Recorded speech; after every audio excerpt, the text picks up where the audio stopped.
If we actually landed on the moon in 1969, and every single household in America was watching a black and white television set, then somebody explained to me how that flag ended up in full color on every textbook, every poster, every news channel in the world.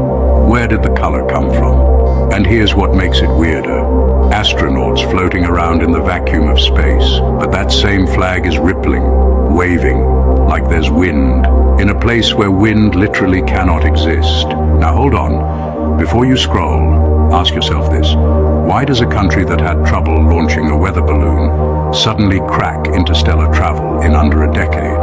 Something about that timeline doesn't sit right. See, most people hear moon landing and they picture Neil Armstrong stepping onto grey, dusty ground.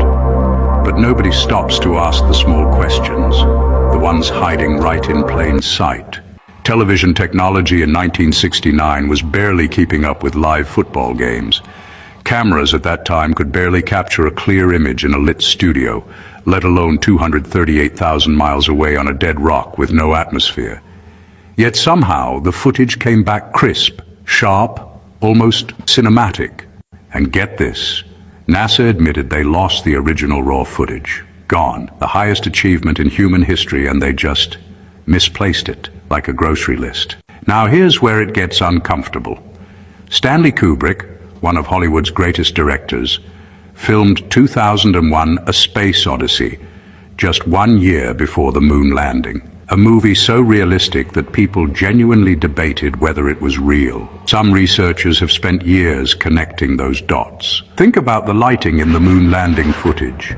Shadows going in completely different directions on what should be a single light source, the sun. Professional photographers saw that footage and said that kind of shadow pattern only happens in a studio with multiple lights. You were never supposed to notice that. All right, so let's take a look at things today, yeah?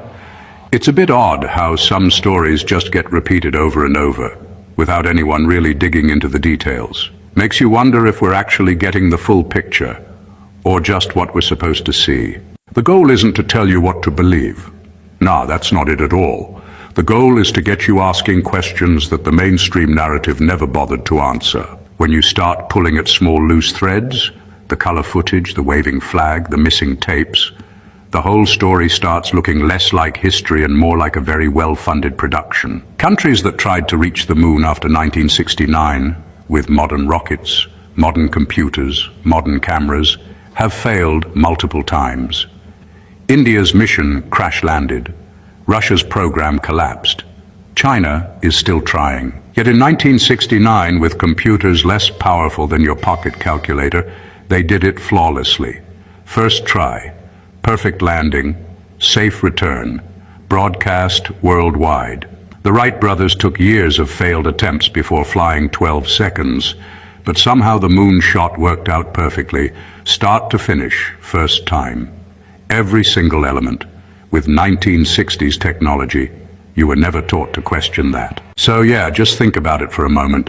Everything lined up, first go, back in the 60s, makes you wonder, doesn't it? If this video made you stop and think even for just a second, this page has more of exactly this.